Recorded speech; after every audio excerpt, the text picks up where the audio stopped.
ಆತ್ಮೀಯ H16 news ಅರ್ಥಾತ್ ಹೇ ಸೀತಾರಾಮ್ಗೆ ಸ್ವಾಗತ. ನಾನು ನಿಮ್ಮ ಎಂ.ಐ. ಮಲ್ಲಪ್ಪ ಜೋತವರು. ಎಜುಕೇಷನ್, ಶಿಕ್ಷಣ, ಅದರಲ್ಲೂ ಹೈಯರ್ ಎಜುಕೇಷನ್, ಉನ್ನತ ಶಿಕ್ಷಣ ಯಾವ ಮಟ್ಟಿಗೆ ಇಳಿತಾ ಇದೆ ದಿನದ ದಿನಕ್ಕೆ. ನಾವು ನಿಜವಾಗಿ ಶಿಕ್ಷಣದಲ್ಲಿ ನಾಶ ಆಗ್ತಾ ಇದ್ದೀವ. ನೋಡಿರಿ, ನ್ಯಾಕ್ ಒಂದು +++ ನ್ಯಾಕ್ ಅಂತ ಕೇಳ್ತಾರೆ. A+, ಅಥವಾ ಪ್ಲಸ್ ಹಿಂಗೇನು ಕೊಡ್ತಾಯಿದ್ದಾರೆ. ಇತ್ತೀಚೆಗೆ ಒಂದು ಹೊಸ ಡೆವಲಪ್ಮೆಂಟ್ ಎಲ್ಲ ಭಾಳ ಒಳ್ಳೆಯ ಕಲಿಕೆ ಅದ. ಪ್ರೊಫೆಸರ್ಸ್ ಭಾಳ ಚೆನ್ನಾಗಿ ಕಲಿಸ್ತಾ ಇದ್ದಾರೆ. ಯೂನಿವರ್ಸಿಟಿ ಚೆನ್ನಾಗಿದೆ, ಕಾಲೇಜ್ ಭಾರಿ ಅದ. ಅವುಗಳನ್ನು ಪಬ್ಲಿಸಿಟಿ ತೊಗೊಳ್ಳೋ ಸಲುವಾಗ ಅಥವಾ ನಿಜವಾಗಿಯೂ ಒಳ್ಳೆಯ ಇದ್ದಾವೆ ಅಂತ ತಿಳ್ಕೊಂಡು ನಾವು ಅವುಗಳನ್ನ ಕೊಡೋ ಸಲುವಾಗಿ ಒಂದು ಕಮಿಟಿ ಇರ್ತದೆ ರಾಷ್ಟ್ರ ಮಟ್ಟದಲ್ಲ. ಆ ಕಮಿಟಿಗಳು ಎಲ್ಲ ಕಡೆ ಎಲ್ಲ ಕಾಲೇಜಿಗೆ ಹೋಗಿ ನೋಡಿ ಪರಿಶೀಲನೆ ಮಾಡಿ ಒಳ್ಳೆಯದಪ್ಪ, ಇಲ್ಲೇ ಬೋಧನಾ ಕ್ರಮ ಚೆನ್ನಾಗ್ಯದ, ವಿದ್ಯಾರ್ಥಿಗಳು ಚೆನ್ನಾಗಿದ್ದಾರೆ, ಡೆವಲಪ್ಮೆಂಟ್ ಚೆನ್ನಾಗಿದೆ, ಈ ದೇಶ ಶಿಕ್ಷಣ ಉನ್ನತಿಗೆ ಎಲ್ಲಿಗದ ಅಂತ ಎಲ್ಲ ಕುಲಸಚಿವರು, ಕುಲಪತಿಗಳು ಒಳ್ಳೊಳ್ಳೆಯ ಜನ, ಅದರಲ್ಲೂ ಪ್ರೈವೇಟಲ್ಲಿ ದುಡಿತಿರುವಂಥ, ಖಾಸಗಿ ದುಡಿತಿರುವಂಥ ವಿಶ್ವವಿದ್ಯಾಲಯಗಳ ಜನ ಇವತ್ತು ಈ A ಗ್ರೇಡ್ ಕೊಡೋ ಸಲುವಾಗಿ A++ ಗ್ರೇಡ್ ಕೊಡೋ ಸಲುವಾಗಿ ಲಂಚ ತೊಗೊಳ್ಳೋದ. ಇವು ಮಾರಾಟಕ್ಕೆ ನೋಡೋದನ ಅಂತ. ಶಿಕ್ಷಣ ಯಾವಾಗ ಮಾರಾಟಕ್ಕೆ ನಡೀತು, ಈ ನ್ಯಾಕ್ ++ ಕೊಡೋದು ಯಾವಾಗ ಇದು ಲಂಚಾವತಾರಿಗಳ ನನಗೆ ಸಿಕ್ತು. ಮತ್ತು ಶಿಕ್ಷಣ ಎಂಥದಿಲ್ಲ.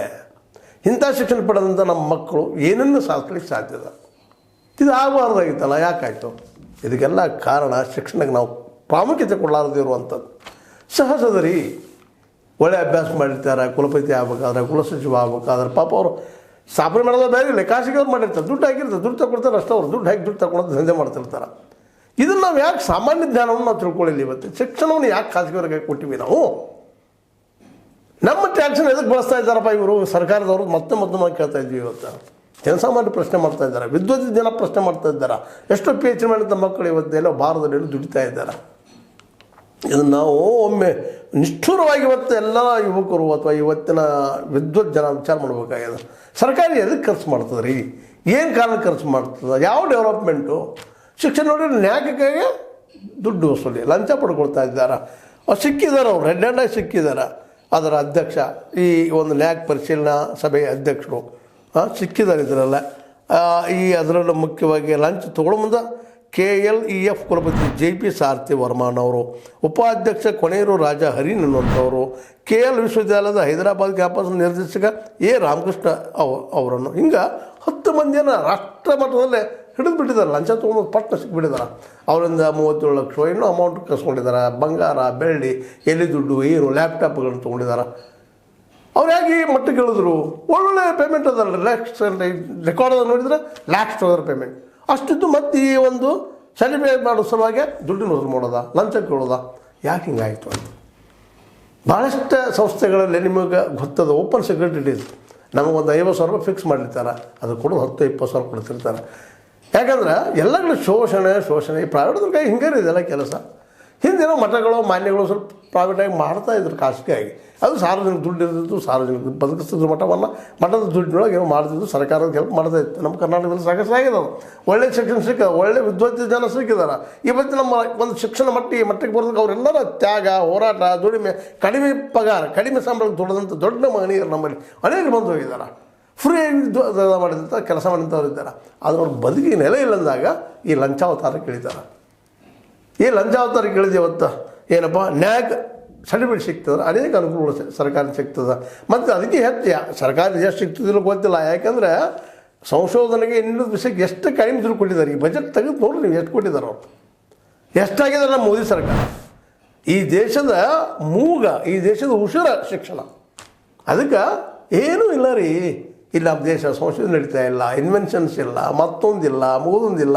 ಯೂನಿವರ್ಸಿಟಿಗಳೆಲ್ಲ ರಾಜಕೀಯ ಕೇಂದ್ರಗಳಾಗಿಬಿಟ್ಟಿದ್ದಾವೆ. ಇವು ನಮ್ಮ ಜಾಯ್ತಾವ, ಯಾವ ಜಾಯ್ತಾವ, ಅವ್ನು ತೊಗೊಳ್ಳೋದು, ಇವನು ತೊಗೊಳ್ಳೋದು. ಪರ್ಮನೆಂಟ್ ಬಂದಾಗ ಇನ್ನೊಂದು ಹಂಗೆ ತಿಂಗಳಿಗೆ 50, 10, 20, 30 ಸಾವಿರ ಕೊಟ್ಟು ದುಡ್ಡು ಮನೆಗೆ ಕಳಿಸ್ಬಿಡುವಂಥದ್ದು.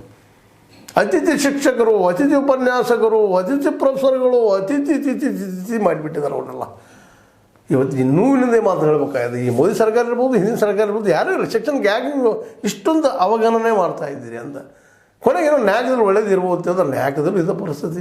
UPSC ನಿಧಾನಕ್ಕೆ ಅಲ್ಲಿ ಹೊಲಸ್ತಾನೆ ಹಿಡ್ತಾ ಇದೆ. ಅಂದ್ರೆ ಭ್ರಷ್ಟಾಚಾರಗಳು ಗೂಡಿ ಇವೆಲ್ಲ ಆಗ್ತಾಯಿದ್ದಾವೆ, ಲಂಚಾವಧಿ ನಡೀತದೆ. ಸಿಕ್ಕಿದ್ದಾರೆ ಇವತ್ತು CBI ಹಿಡಿದದ ಅವರನ್ನು, ಒಂದು 10 ಜನರು ಹಿಡಿದ. ಇವು ಹೆಚ್ಚು ಕಡಿಮೆ ಎಲ್ಲ ಕಡೆ ಆಲ್ ಓವರ್ ಇಂಡಿಯಾದಲ್ಲೇ ಇವೆಲ್ಲ ಏನಾಗಿದಪ್ಪ ಅಂತಂದ್ರೆ ಒಮ್ಮೆಗೆ CBI ದಾಳಿ ನಡೆಸೋದು ಏನು ಇಲ್ಲದು ಇಲ್ಲ ಅಂತೇಳಿ ಯಾರೋ ಇರ್ಬೋದು ಅಸಮಾಧಾನಗೊಂಡಂಥವ್ರು ನೋವುಗೊಂಡಂಥವ್ರು ಕಂಪ್ಲೇಂಟ್ ಮಾಡಿದ್ದಾರೆ, ರೆಕಾರ್ಡ್ ಕೊಟ್ಟಿದ್ದಾರೆ ಅಂತ ನೋಡಿ ಬೆನ್ನು ಹತ್ತಿದ್ದಾರೆ CBI ಕೆಲಸ. ಮತ್ತು ಈ ರಾಜಕಾರಣಿಗಳಿದ್ರಲ್ಲೇ ಇದ್ರ ಹಿಂದೆ ಇಲ್ಲ ಅಂತಲ್ಲ, ಇದು ನಿಶ್ಚಿತವಾಗಿ ಇದ್ದಾರೆ. ಈ ಎಲ್ಲ ಪ್ರೈವೇಟ್ ಕಾಲೇಜ್ಗಳನ್ನು ಪ್ರೈವೇಟ್ ಸ್ಕೂಲ್ಗಳನ್ನು ನೋಡಿದಾಗ ಎಲ್ಲ ರಾಜಕಾರಣಿಗಳು ದುಡ್ಡು ಹೊಡ್ಕೊಳ್ಳೋಕೆ ಇದೊಂದು ಮತ್ತೊಂದು ಉದ್ಯೋಗ, ತಮ್ಮ ಕಮಿಷನ್ ಇದು ಎಕ್ಸ್ಟ್ರಾ ಕಮಿಷನ್ ಹೊಡೆಯುವಂಥದ್ದು. ಅಂದಾಗ ನಮ್ಮ ದೇಶ ಉದ್ಧಾರ ಆಗ್ತದೆ, ವಿಕಸಿತ ಆಗ್ತದೆ, ಭಾಳ ದೊಡ್ಡದಾಗ್ತದೆ, 1ನೇ ನಂಬರ್ ಆಗ್ತದೆ. ಹೆಂಗಾಗಲಿಕ್ಕೆ ಸಾಧ್ಯತೆನೇ ಇದೆಲ್ಲ. ಇವತ್ತು ಈ ಲಂಚದ ದಾಳಿಗೆ ಸಿಕ್ಕಂಥವ್ರು ಎಲ್ಲ ಚಲೋ ವಿದ್ವತ್ತಿದ್ದಂಥವ್ರು ವೆಲ್ ರೆಡ್ ಪರ್ಸನ್ಸ್. ಒಂದು ಕಾಲೇಜ್ಗೆ ಅಥವಾ ಒಂದು ಯೂನಿವರ್ಸಿಟಿಗೆ ಅಥವಾ ಪ್ರೈವೇಟ್ ಯೂನಿವರ್ಸಿಟಿಗೆ ಗ್ರೇಡ್ ಕೊಡ್ತಾರಂದ್ರೆ ಅವ್ರು ಸಾಮಾನ್ಯ ಇರ್ತಾರೇನು ರೀ? ಎಷ್ಟೆಷ್ಟು PhDಗಳು ಮಾಡಿರ್ತಾರೆ, ಏನೆಲ್ಲ ಮಾಡಿರ್ತಾರೆ, ಎಲ್ಲ ಮಾಡಿ ಕಡೆಗೆ ಲಂಚಕ್ಕೆ ಕೈ ಹೊಡ್ತಾ ಇದ್ದಾರೆ. ಈ ದುರಸ್ಥಿತಿಗೆ ಬರೋ ಕಾರಣ, ದುರಂತಕ್ಕೆ ಬರೋ ಕಾರಣ ನಮ್ಮ ಸರ್ಕಾರಗಳು. ಯಾವುದೂ ಜವಾಬ್ದಾರಿ ನಮ್ಮ ಮೇಲೆ ಬೇಡ್ರಿ, ಎಲ್ಲ ಪ್ರೈವೇಟ್ದವ್ರ ಮೇಲೆ. ಮತ್ತು ನೀವು ಎದಕ್ಕೆ ಆರಿಸಿ ಬಂದ್ರಿ ಇಷ್ಟೆಲ್ಲ ಖರ್ಚು ಮಾಡಿ? ಸಾವಿರಾರು ಲಕ್ಷಾವಧಿ ಕೋಟಿ ದುಡ್ಡನ್ನು ಖರ್ಚು ಮಾಡ್ತಾ ಇರ್ತೀರಿ ಎಲೆಕ್ಷನ್ ಕಮಿಷನ್ಗೆ ಬೇಕಾದ ಕೆಲಸ ಮಾಡಿಸ್ಕೊಳ್ತೀರಿ. ಎಲ್ಲ ಏನು ಬೇಕು ಎಲ್ಲನೂ ಮಾಡ್ತೀರಿ ರಾಜಕಾರಣಿಗಳ. ಈ ಶಿಕ್ಷಣದಾಗ ಯಾಕೆ ಹೋಗ್ರಿ? ಇದರಲ್ಲೇ ಮತ್ತು ಆರೋಗ್ಯದ ಕಮಿಷನ್ ಹಿಂಗಾಗಿ ಅದು ಹಂಗಾಗಿದೆ. ಇದಷ್ಟೇ ಮಾತಾಡ್ತಾ ಇದ್ದೀವಿ, ಅದು ಮತ್ತು ಬೇರೆ ವಿಷಯ. ಯಾಕಂದರೆ ನಮಗಿರುವ ಸೀಮಿತ ಸಮಯದಲ್ಲೇ ಮೇನ್ ಏನದ ಅದನ್ನು ಹೇಳ್ತಾ ಇದ್ದೀನಿ.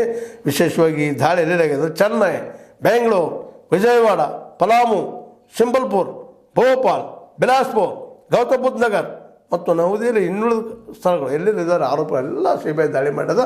ಅವ್ರನ್ನ ಹಿಡ್ದ ಇವರು ಏನಪ್ಪ ಅಂತಂದ್ರೆ ತಪ್ಪು ಸರ್ಟಿಫೈ ಮಾಡ್ತಾ ಇದ್ದಾರೆ, ರಾಂಗ್ ಸರ್ಟಿಫೈ ಮಾಡ್ತಾ ಇದ್ದಾರೆ. ಇಲ್ಲಿವರೆ ನಾವು ಸರ್ಟಿಫಿಕೇಟ್ಗಳು ರಾಂಗ್ ಅದಾವ್ರಿ, ಡೂಪ್ಲಿಕೇಟ್ ಅದಾವ್ರಿ. ಒಂದು MA ಆಗಿಲ್ಲ, MA ಸರ್ಟಿಫಿಕೇಟ್ ಡೂಪ್ಲಿಕೇಟ್ ಅದ ರೀ, PhD ಡೂಪ್ಲಿಕೇಟ್ ಅದ್ರಿ ಹೇಳ್ತಿದ್ವಿ, ಆ ಸುದ್ದಿ ಕೇಳ್ತಿದ್ವಿ. ಇವತ್ತು ನ್ಯಾಕ ಡೂಪ್ಲಿಕೇಟ್. ನ್ಯಾಯಕ್ಕಂದ್ರೆ ಅದ್ರ ಸ್ಟ್ಯಾಂಡರ್ಡ್ನೆಸ್ ಉತ್ತಮದ ಕೊಡಿಸೋಳಗೆ ದುಡ್ಡು ಕೊಡುಗಳು. ನಾವು ಉತ್ತಮ ತೋರಿಸೋದ್ರೊಳಗೆ, ನಾವು ಶ್ರೇಷ್ಠ ತೋರಿಸೋಳಗೆ ದುಡ್ಡು ಕೊಟ್ಟು ಶ್ರೇಷ್ಠತೆಯನ್ನು ಸರ್ಟಿಫೈ ಮಾಡಿಕೊಡೋದು. ಇಂಥ ದುರಂತ ಗತಿ ಇನ್ನುಳಿದ ಯಾವ ದೇಶದಲ್ಲಿ ಇರಲಿಕ್ಕಿಲ್ಲ. ಕೇವಲ ಥರ್ಡ್ ವರ್ಲ್ಡ್ ಕಂಟ್ರಿಗಳಲ್ಲಿ ಮಾತ್ರ ಇರ್ತದೆ. ಇವತ್ತು ಯುರೋಪಿಯನ್ ದೇಶಗಳಲ್ಲಿ ಆಗಿರ್ಬೋದು, ಅಮೆರಿಕಾದಲ್ಲಿ ಆಗಿರ್ಬೋದು, ಜಪಾನ್ದಲ್ಲಿ ಆಗಿರ್ಬೋದು. ಯಾವ ಮುಂದುವರಿದ ಕಾರಣ ಏನಪ್ಪ ಅಂತಂದ್ರೆ ಶಿಕ್ಷಣಕ್ಕೆ ಆದ್ಯತೆ ಕೊಟ್ಟು ಅಲ್ಲೇನೂ ಇಂಥ ಅನುಭವ ಶಬ್ದ ಇಂಥ ದಂಧೆ ಮಾಡಲಿಕ್ಕೆ ಹೊಂಟಿಲ್ಲ. ಅಲ್ಲೂ ದುಡ್ಡು ತಿನ್ನುವಂಥ ಮನಸ್ಥಿತಿಯನ್ನು ನಿರ್ಮಾಣ ಮಾಡೋದು ಕಾರಣ ಅಂದ್ರೆ ಅವ್ರು ಸಫಿಷಿಯೆಂಟಾಗಿ ಅವ್ರು ಪೇಮೆಂಟ್ ಮಾಡಲಾರ್ದು, ಅವ್ರು ಶೋಷಣೆ ಮಾಡಿದ್ದು ಭಾಳಷ್ಟು ಜನ ಇದ್ದಾರೆ. ಬೇಕಾದ್ರೆ ಹೋಗಿ ಎನ್ಕ್ವೈರಿ ಮಾಡಿಸಿದ್ನು. ಒಮ್ಮೆ ಎಲ್ಲ ಇವತ್ತಿನ ಕಾಲೇಜುಗಳಲ್ಲಿ ಯಾವ ನ್ಯಾಕ್ ಪಡೆದೋ ಅಲ್ಲಿ ದುಡಿಯುವಂಥ ಪ್ರೊಫೆಸರ್ಗಳ ಬಗ್ಗೆ, ಲೆಕ್ಚರ್ಗಳ ಬಗ್ಗೆ, ಅದ್ರ ಜೊತೆಗೆ ಇನ್ನುಳಿದ ಉಪನ್ಯಾಸಕರ ಬಗ್ಗೆ ಎಲ್ಲನೂ ಎನ್ಕ್ವೈರಿ ಮಾಡಿರಿ. ಜೊತೆಗೆ ಇದಕ್ಕೆ ಯಾಕ್ರಿ ಒಂದು 10-15% ಖರ್ಚು ಮಾಡಬಾರ್ದು ಉನ್ನತ ಶಿಕ್ಷಣಕ್ಕೆ? ಸಂಶೋಧನೆ ನಡೀತಾ ಇಲ್ಲ, ಏನೂ ನಡೀತಾ ಇಲ್ಲ. ಏನು ಇದೆಲ್ಲ ದುರಂತ. ಹೀಗಾಗಿ ನಮಗೆ ನೋಬೆಲ್ ಬಹುಮಾನ ಪಡೆದವ್ರು ಬೇಕ್ರಿ, ನಮ್ಮಲ್ಲಿ ಯಾಕೆ ಪಡೆಯಾಕೈತಿಲ್ಲ ರೀ? ಕೇವಲ 62% ಪಡೆದಂತಹ CB ರಾಮಣ್ಣವರು ಏನಪ್ಪ ಅಂದ್ರೆ ನಿಮಗೆ ಗೊತ್ತದೆ, ಫಿಸಿಕ್ಸಲ್ಲೇ ಏನು ಪಡೆದ್ರು? ನೋಬೆಲ್ ಬಹುಮಾನ ಪಡೆದರು. ಎಡಿಸನ್ ಕೇವಲ 52% ಮಾಡಿದಂಥವ್ರು. ಎಷ್ಟು ಇನ್ವೆನ್ಷನ್ಗಳನ್ನು ಮಾಡಿದರು, ಅವರಿಗೆಲ್ಲ ಅನುಕೂಲ ಮಾಡಿಕೊಟ್ಟಿರ್ತಾವೆ. ಅವತ್ತಿನ ಸರ್ಕಾರಗಳು ಅವ್ರಿಗೆ ಆದ್ಯತೆ ಕೊಟ್ಟು ಅವರಲ್ಲಿ ವಿದ್ವತ್ತನ್ನು ನೋಡಿ ಅವ್ರಿಗೆ ಅವಕಾಶಗಳು ಮಾಡಿಕೊಟ್ಟಿರು. ಇವತ್ತಿಲ್ಲರಿ. ಇವತ್ತು ಎಷ್ಟೋ ಕಲಿತ ಮಕ್ಕಳು, ಇವತ್ತು ಒಂದು ಯುವಕರು ಹಾದಿ ಬೀದಿಯಲ್ಲಿ ಬಿದ್ದು ಹೋಗುವಂಥ ಪ್ರಸಂಗ ಬಂದದ. ಇವತ್ತು PhD ಮಾಡಿದಂಥವ್ರು ಎಲ್ಲೋ ಪ್ಯೂನ್ ಆಗುವಂಥ ಮತ್ತೆ ಆಗುವಂಥ ಪರಿಸ್ಥಿತಿ ಇವತ್ತು ನಿರ್ಮಾಣ ಆಗಿದೆ ಈ ದೇಶಕ್ಕೆ. ಕಾರಣ ಅಂದ್ರೆ ಇಲ್ಲೇ ಭ್ರಷ್ಟಾಚಾರ, ರಾಜಕಾರಣಿಗಳ ಭ್ರಷ್ಟಾಚಾರ, ಅಧಿಕಾರಶಾಹಿಗಳ ಭ್ರಷ್ಟಾಚಾರ, ದುಡಿಯೋ ಪ್ರವೃತ್ತಿ ಇಲ್ಲಿಲ್ಲ, ದುಡಿಯೋದು ಉದ್ಯೋಗಗಳಿಲ್ಲ, ನಿರುದ್ಯೋಗಗಳ ಹಾವಳಿ, ಇವೆಲ್ಲದಕ್ಕೆ ಶಿಕ್ಷಣ ದಿವಾಳಿ ಅಂತ ಹೋಗ್ಬಿಟ್ಟದ. ಇದ್ರಿಗೆ ಲಕ್ಷ್ಯ ಇಲ್ಲ ನಮ್ಮ ಮೋದಿಯವ್ರಿಗಾಗಿರ್ಬೋದು, ನಮ್ಮ ಕರ್ನಾಟಕ ಸಿದ್ದರಾಮಯ್ಯನವ್ರಿಗಾಗಿರ್ಬೋದು, ಯಾರಿಗೂ ಆಗಿರ್ಬೋದು. ಈ ರಾಜಕಾರಣಿಗಳು ಕೇವಲ ರೋಡ್ಗಳಲ್ಲಿ ಎಷ್ಟು ಸಿಗ್ತದೆ, ಪರ್ಸೆಂಟೇಜಲ್ಲಿ ಎಷ್ಟು ಸಿಗ್ತದೆ, ಗಟ್ಟರದಲ್ಲಿ ಎಷ್ಟು ಸಿಗ್ತದೆ, ಮತ್ತೊಂದು ಎಷ್ಟು ಸಿಗ್ತದೆ, ಪ್ರತಿಯೊಂದು ಶಿಕ್ಷಣದಲ್ಲಿ ಎಷ್ಟು ಸಿಗ್ತದೆ ನಮ್ಗೆ. ಒಬ್ಬ ಒಳ್ಳೆಯ ವ್ಯಕ್ತಿನ ಆಯ್ಕೆ ಮಾಡಿ ಪ್ರೊಫೆಸರ್ ಲೆಕ್ಚರ್ ಸೇರ್ಬೇಕಾದ್ರೆ ಒಂದು ಪೋಸ್ಟ್ 40 ಲಕ್ಷ 50 ಲಕ್ಷ ತೊಗೊಳ್ತಾ ಇದ್ದಾರೆ ಅಂತೇಳಿ ಈ ಒಂದು ಆಫ್ ದ ರೆಕಾರ್ಡ್ಗಳು ಬರ್ತಾ ಇದ್ದಾವೆ. ಇದನ್ನೆಲ್ಲ ಯಾರು ತಡೆಯವ್ರಿ? ಹೈಸ್ಕೂಲ್ಗಳಲ್ಲಿ, ಕಾಲೇಜುಗಳಲ್ಲಿ, ಪಾಪ ಕಾಲೇಜ್ ಪ್ರೊಫೆಸರ್ಗಳು, PUC ಪ್ರೊಫೆಸರ್ಗಳಿಗೆ 40 ಲಕ್ಷ, 20 ಲಕ್ಷ, 30 ಲಕ್ಷ ನಾವು ಹೇಳಿದ ತಕ್ಷಣ ರೆಕಾರ್ಡ್ ಕೊಡು ಅಂತ ಹೇಳ್ತಾರೆ. ಇವೆಲ್ಲ ರೆಕಾರ್ಡ್ ನಡೆಯುವಂಥವ್ರಿ. ಸರ್ಕಾರ ಕಾಳಜಿ ವಹಿಸಿದ್ದು ಮಾಡಬೇಕಾದ್ದು ಸರ್ಕಾರ ಡ್ಯೂಟಿ ಇದು. ಇಂಥ ನಡೀಬಾರ್ದಲ್ಲ, ಯೋಗ್ಯರು ಸಿಗಬೇಕು ಮತ್ತು ಎಲ್ಲರೂ ಸಿಗಬೇಕು. ಅಂದಾಗ ಶಿಕ್ಷಣವನ್ನು ನಾವು ಸಾರ್ವಜನಿಕ ಮಾಡಿ ಫ್ರೀ ಮಾಡಿದಾಗ ಮತ್ತೊಂದು ಮಿನಿಮಮ್ ಅವ್ರ ಪೇಮೆಂಟ್. ನೀವೀಗ ನಾವು ಹೇಳುವಂಗೆ 20 ಲಕ್ಷ 30 ಲಕ್ಷ ನಮ್ಗೆ ಇನ್ಕಮ್ ಎಷ್ಟದ ಅದ್ರ ಮೇಲೆ ನಾವು ಡಿಸೈಡ್ ಮಾಡಬೇಕು ವಿನಃ, ನಮ್ಮ ಮಾರ್ಕೆಟ್ ಮೇಲೆ ಡಿಸೈಡ್ ಮಾಡಬೇಕು ವಿನಃ ಅವ್ರು ಹೇಳುವಂಥದ್ದಲ್ಲ. ಹೌದು ಅವ್ರು ಕೊಡಬೇಕಿಲ್ಲ ಅಂತಲ್ಲ, ಆ ವಿಶ್ವಾಸಕ್ಕೆ ಏನು ಕೊಟ್ಟರು ಕಡಿಮೆ, ಆದರೆ ನಮಗೆ ಕೊಡೋ ಶಕ್ತಿ ಇಲ್ಲಲ್ಲ. ಆದರೂ ಎಲ್ಲರೂ ಕೊಡುವಂಥ ಒಂದು ಮಿನಿಮೈಸ್ ಮಾಡಿ ಅವ್ರ ಬದುಕು ನಡೆಯುವಂಥದ್ದು, ಅವ್ರ ಕುಟುಂಬ ನಡೆಯುವಂಥಷ್ಟು ನಾವು ಕೊಟ್ಟರೆ ಶಿಕ್ಷಕರು ಬದುಕ್ತಾರೆ. ಇಂಥ ಅನ್ಯಾಯಗಳು ನಡೀತಪ್ತಾವೆ. ಇದೆಷ್ಟು ಅನ್ಯಾಯ ರೀ, ಘೋರ ಅನ್ಯಾಯ ಇದು. ಇಡೀ ಹೈಯರ್ ಶಿಕ್ಷಣವನ್ನು ಹೊಂದಂಥದ್ದು ರೀ ಇದು. ಇಂಥ ಒಂದು ಈ ನಮ್ಮ ಏನು ಹೇಳಿದ್ ನಿಮಗೆ ಇದೀಗ ಜಸ್ಟ್ ಇವೆಲ್ಲ ಅಧ್ಯಕ್ಷರು ಉಪಾಧ್ಯಕ್ಷರು ಅಲ್ಲಿಯ ಇಲ್ಲಿ ನಮ್ಮ ನೋಡ್ರಿ ಗಾಯತ್ರಿ ದೇವರಾಜ್ ಅಂತೇಳಿ ಇಲ್ಲೇ ದಾವಣಗೆರೆ ವಿಶ್ವವಿದ್ಯಾಲಯ ಅವ್ರ ಮೇಲೂ ಆರೋಪ ಅವ್ರು ನಡೆದಿದ್ದಾರೆ. Navadehali Jawaharlal Nehru J N U ಅಂದ್ರೆ ನಮಗೆಲ್ಲ ಎಲ್ಲದ ಗೌರವ ರೀ. ಅಂಥ ಒಂದು ಅದ್ಭುತವಾದ ಯೂನಿವರ್ಸಿಟಿ ಯಾವ ಹಂತಕ್ಕೆ ಬರ್ತಾ ಇದೆ ಅಲ್ಲಿ ಪ್ರೊಫೆಸರ್ಗಳು ಲಂಚಕ್ಕೆ ಕೈ ಹೊಡ್ತಾ ಇರೋದು ನೋಡಿದಾಗ ನ್ಯಾಕ್ ಸರ್ಟಿಫೈ ಮಾಡ್ತೀವಪ್ಪ ನಿಮ್ಗೆ ನ್ಯಾಕ್ A+++ ಕೊಡ್ತೀವಿ, ಏನಪ್ಪ ಇದೆಲ್ಲ. ಇದಾದಾಗ ಶಿಕ್ಷಣ ಗುಣಮಟ್ಟ ಹೆಚ್ಚಾಗು, ಇಲ್ಲಿ ನಮ್ಮ ವಿದ್ವತ್ ಹೆಚ್ಚಾಗಿರೋದು. ಇವತ್ತೆಲ್ಲರೂ ಎಲ್ಲ ವಿದ್ಯಾರ್ಥಿಗಳ ತೆರೆಯಲ್ಲಿ ಏನಪ್ಪ ಅಂದ್ರೆ ದಿಢೀರ್ ಶ್ರೀಮಂತನಾಗಬೇಕು, ದಿಢೀರ್ ಕಳಿಸ್ಬೇಕು, ದಿಢೀರ್ ಲಂಚಾವತಾರಗಳು ಇವಾಗೆಲ್ಲ ತೆರೆಯಲ್ಲಿ ಇದೇ ಬರ್ತಾಯಿದೆ.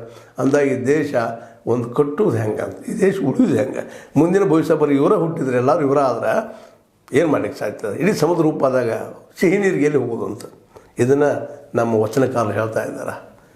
ಅದಕ್ಕಾಗಿ ಈ ಸಂದರ್ಭದಲ್ಲಿ ನನಗನ್ಸಿದ್ದು ಇಷ್ಟ, ಅಥವಾ ನಮ್ಮಂಥವ್ರಿಗೆ ಅನಿಸೋದು ಇಷ್ಟ, ಇದು ಮೊದಲ ಶಿಕ್ಷಣಕ್ಕೆ ನೀವು ಆದ್ಯತೆ ಕೊಡ್ರಿ. ಇಂಥ ಭ್ರಷ್ಟಾಚಾರ ಹಿಡಿಯೋದಕ್ಕಿಂತ ಮುಖ್ಯವಾಗಿ ಅದು ಆಗದಂಥ ವ್ಯವಸ್ಥೆ ಮಾಡಿದರೆ ಭಾಳ ಉತ್ತಮ. ಅದು ಮುಂದಿನ ಭವಿಷ್ಯದ ನಮ್ಮ ಮಕ್ಕಳಿಗೆ ಭಾಳ ಅವಶ್ಯ ಅಂತ ಹೇಳ್ತಾ, ಈ ನ್ಯಾಕ್ ಪರಿಶೀಲನಾ ಅಧ್ಯಕ್ಷ ಸರಿಯೇ ಹೊಡೆದಿದ್ರಿ, ಬಂಧನ ಮಾಡಿದ್ರಿ, ಆದರೆ ಇವ್ರನ್ನ ಬಿಡಬೇಡಿ, ಶಿಕ್ಷೆ ಕೊಡೋ ಜೊತೆಗೆ ಈ ವ್ಯವಸ್ಥೆ ಬದಲು ಮಾಡಿರಿ.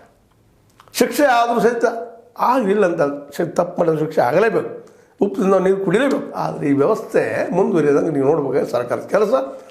ಇವತ್ತು ನಾವು ಹೆಚ್ಚು ಕಡಿಮೆ ಈ ಸಲ 48-45 ಲಕ್ಷ ಕೋಟಿ ರೂಪಾಯಿ ತೆರಿಗೆಯನ್ನು ತುಂಬ ರೆಡಿ ಆಗಿದ್ದೀವಿ. ಅದರಲ್ಲಿ ಒಂದಿಷ್ಟು 1 ಲಕ್ಷ ಕೋಟಿ, 2 ಲಕ್ಷ ಕೋಟಿ, 3 ಲಕ್ಷ ಕೋಟಿ ಮೊನ್ನೆ ಎಷ್ಟು ಕೊಟ್ಟಿದ್ದೀವಿ ನೀವು ಎಜುಕೇಷನ್ಗೆ? 4-5-6 ಲಕ್ಷ ಕೋಟಿ. ಅಂದ್ರೆ ಅಟ್ಲೀಸ್ಟ್ ಒಂದು 15% 20% ನೀವು ಕೊಟ್ಟಿದ್ರೆ ಇಂತಹ ಲಂಚಾವತಾರಿಗಳು ಹುಟ್ಟೋದು ಕಡಿಮೆ ಆಗ್ತದೆ. ಒಳ್ಳೆಯ ನಿಜವಾದ ನ್ಯಾಯಕ್ಕಿಂತ ಹೆಚ್ಚಿನ ವಿದ್ವತ್ತುಳ್ಳ ಕಾಲೇಜುಗಳು, ವಿಶ್ವವಿದ್ಯಾಲಯಗಳು ತಯಾರಾಗಿ ಸಾಧ್ಯದ. ಅಲ್ಲಿ ಭ್ರಷ್ಟರ ಸಂಖ್ಯೆ ಇಲ್ದಂಗೆ ಆಗ್ತದೆ. ಯಾಕಂದ್ರೆ ಮೂಲತಃ ಇವರೆಲ್ಲ ವಿದ್ಯುತ್ತಿದ್ದ ಜನ, ಇವ್ರು ಬಯಸುವುದಿಲ್ಲ ಅದನ್ನು. ಅದು ಬಯಸ್ತಾ ಇದ್ದಾರೆ ಅಂದರೆ ಇದಕ್ಕೆ ಕಾರಣ ಅಂದ್ರೆ ನಮ್ಮ ಸರ್ಕಾರಗಳು, ಮೋದಿ ಮತ್ತು ನಮ್ಮ ಸಿದ್ದರಾಮಯ್ಯ ಎಲ್ಲ ಸರ್ಕಾರಗಳು ಅಂತ ಹೇಳ್ತಾ, ಇದು ನಿಮ್ಗೆ ಲೈಕ್ ಆಗಿರ್ಬೋದು. ಲೈಕ್ ಮಾಡಿ, ಶೇರ್ ಮಾಡಿರಿ, ಕಾಮೆಂಟ್ ಮಾಡಿ, ಜೊತೆ ಸಬ್ಸ್ಕ್ರೈಬ್ ನಿಲ್ಲಿಸ್ಕೋಬೇಡ್ರಿ. H16 ನ್ಯೂಸ್ ಇದು ಸತ್ಯದ ಕೈಗನ್ನಡಿ ವಂದನೆಗಳು.